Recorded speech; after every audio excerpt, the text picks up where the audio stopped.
Okay, so now when I run my program, I type in two numbers, it adds them together. It doesn't really tell me what it's trying to do. It would be really good if on this line it would display the sum that it's working out as well as the answer. So if we go back to the code, we're going to need to put something on this line to tell the computer to display the contents of number one and number two. Now, if I were to do this, this isn't going to give us what we would want. It would display num1 plus num2 on the screen. We need to display the contents of num1 and num2. So we need to have the plus symbol on its own. And before that, we need to have num1 and a plus symbol. And then after here, we're going to have a plus symbol here, num2, and then another plus symbol with the equal sign. Take these extra spaces out here, we don't actually need them. So num1 will display the contents on screen, we'll then get a plus symbol, we'll then get the second number, we'll then get an equal sign, and here is the answer. Now, here we've got plus num1 plus num2. Maybe if we bracket it, it will then know to do this together.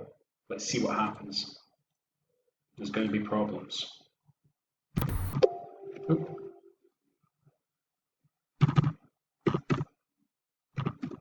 It gives me an error message, and sometimes these error messages are hard to follow, but key things to look out for are the line number.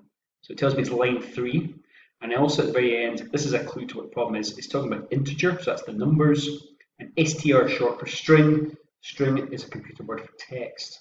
So there's an error with us combining the text and the numbers on the one line.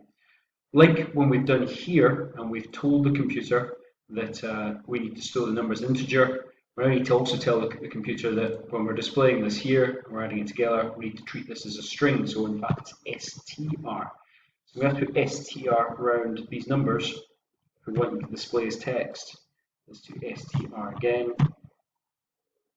And this last one, I'm not sure this will work, but we'll give it a try anyway.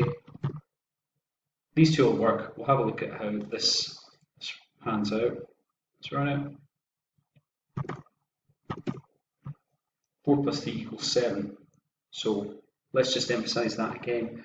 We need to separate our text and our numbers of plus symbols. We also need to tell the computer that anything that is a number should have str in front of it. This line of code isn't very easy to follow what it's actually doing. What would be better is if we actually had a third variable called total, and that actually did the sum itself. Readability is important in programs. It's the idea that somebody can come who's not written your program and you're not there and they're able to follow what's happening. So I've created an extra line which does the sum separately, and then we've just got our display line. str num1 will display on the screen our plus symbol, str num2, and then it's going to display the total. Let's just test that again. And it works.